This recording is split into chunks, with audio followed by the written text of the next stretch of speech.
All right, what's going on, everyone? Hope you're having an amazing day. As promised, we're going to be going over a couple colors we have in the drift fry. These are going to be the 5.2 inch. Now, the video that I posted yesterday and a couple of the posts that I did on Instagram and Facebook, guys, make sure that you're following us on Facebook and Instagram. I posted that we had the drift fry in stock and we sold out of all the 4-inch versions we had very quickly. We're selling very quickly these 5.2s. So before they all go out of the store here, I'm gonna make sure that I show you some of the colors. I know you can go to the website.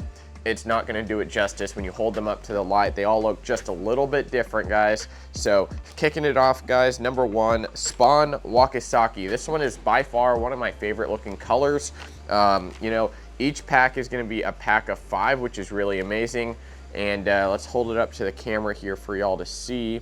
So it's going to have a very electric shad or electric bluegill underbelly going into like a tan slash almost brown looking top right there. And you know, I talked about it before. This one here has purple, blue, and green flake in it, very holographic looking flake. And what I love about that is it mimics baitfish really well in the water. Fish, bass in general, they filter out a lot of the red and green and they're left with a lot of blue. So this color right here is definitely one of my favorites. Again, the drift fry is going to have that little tiny bill for the mid-strolling technique where it's going to help it hunt like a crankbait, not dive per se, but allow it to move left and right, kind of hunting through the middle of the water column. So that one right there, again, was going to be Spawn Wakasaki, one of my favorites. Next up, we got this one right here. Now, this one is almost like full electric shad, or like electric bluegill, electric shad, where it's got blue, green, black flake in it. It's going to have a very dark top and a clear underbelly. This one here is Sweet Ketabasu. So let y'all get a good look at that one here. Look at that. And I love the realistic eyes on the baits as well. So you see a very dark top to a clear underbelly.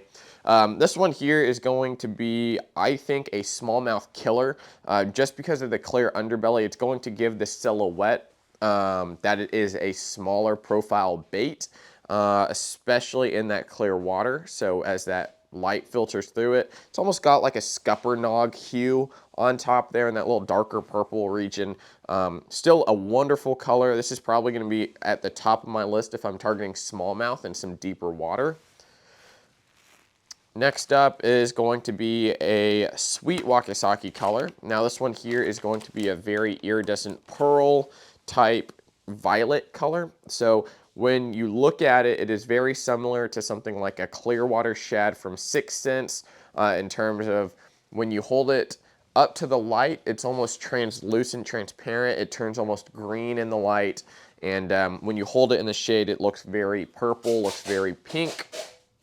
There you go, check that out. You see how it's shooting out a lot of purple and pink.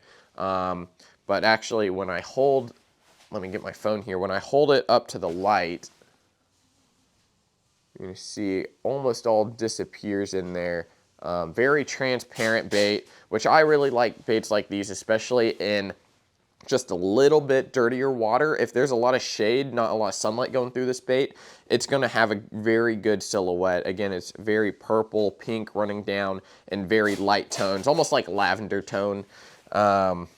So that one right there is super amazing. This one is going to be a darker version of that. You can still hold it up to the light. A little bit of light gets through it. So if you've got some dirtier water or you've got a different type of bait fish like a herring or something like that, this one here is Stealth Neon Shad. And of course the Japanese, I don't know where they come up with all the names and stuff. This one looks extremely similar to something like a Clearwater shad from 6th Sense, just not translucent. Doesn't really change as you hold it up to the light. But this one right here is going to be very similar to a just typical looking bait fish, almost gray violet top on the top there and a clear rose underbelly going down. It's going to have pink and purple glitter in it. And I love the action on all these baits, number one. Number two, they're very durable. And I don't know about the eye durability. I would assume the eyes come out pretty quick, but they are very 3D looking eyes, which is super amazing. Last up is going to be Prism Shed. Now this one is going to be very similar to the first one we went over.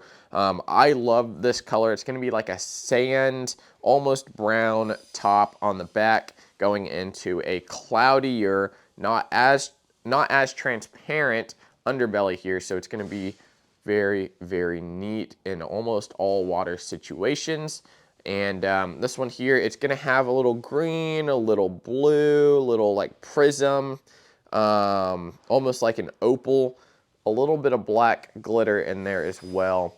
I'm going to go get a jig head and actually show y'all kind of exactly how to rig this one up as they intended to do for the mid-strolling technique. So give me just a moment. All right, guys, so to rig this up, all you need is going to be a ball head jig. If you've got a 90-degree jig head, that is preferred.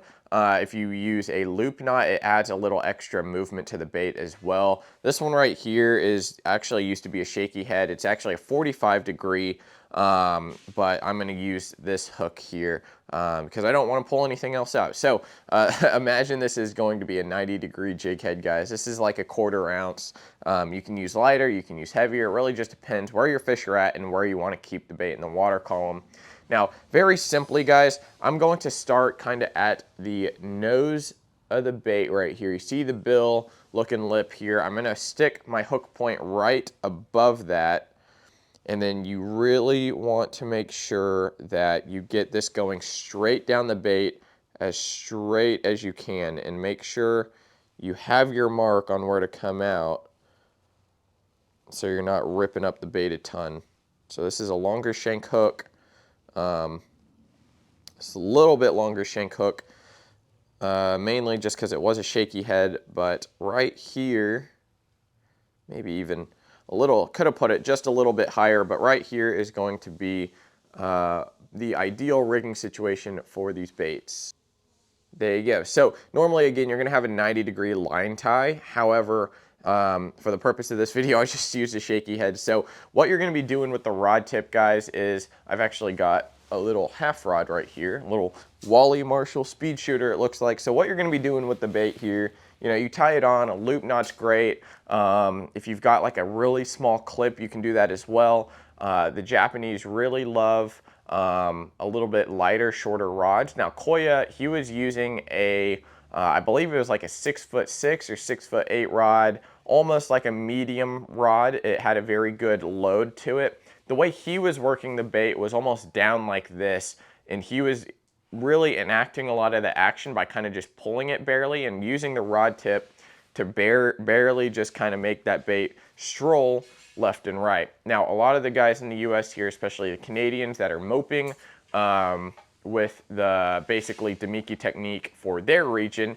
a lot of them are working the rod tip up like this. Now, there's a few benefits to using a downward, I guess, stroll technique than an upward, mainly for the fact that with a downward stroll technique, you're getting your line closer to the water and you're also not pulling that bait up as much. Now with the lip on this bait here, it helps it stay down just a little bit. However, when you're going and working the bait lower like this, it's actually going to stay very, very good in the same place. So you can target those fish very specifically with the forward-facing sonar. I think one of the biggest benefits to having your rod tip up, or even just kind of at more of a 45 when it comes to working the bait, is that a lot of the times you need to keep that bait above the fish's head. As a general rule of thumb, I will never bring my bait, especially if it's a strolling technique, like a small swim bait, an A-rig. You don't want to drop that bait below the fish because that's their eyes are trained to look upwards.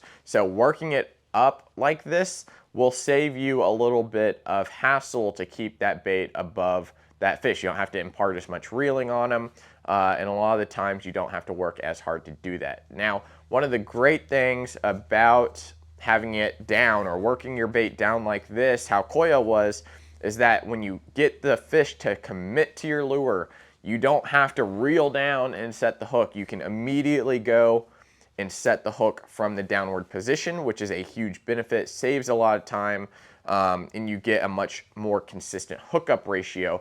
Now, as opposed to going up like this with the rod tip up, working it that way, I see a lot of guys, they have to do a really, really quick reel, go down and then up, and you miss a lot of fish that way because the bite does happen generally in a very split second. So I highly suggest using around 10-pound line for this technique here. Koya, I believe, was using like 30-pound braid to a 16-pound leader. He didn't want to get stuck in the trees, but if you're really open water, clear water, guys, definitely use around 8 to 10-pound test, depending on your hook size. If you got a thicker hook, move it up in line test strength, and if you're using a lot lighter line, guys, make sure you've got the hook to match it. But guys, I hope you enjoyed the video. Jackall Drift Fry 5.2s are still in stock right now.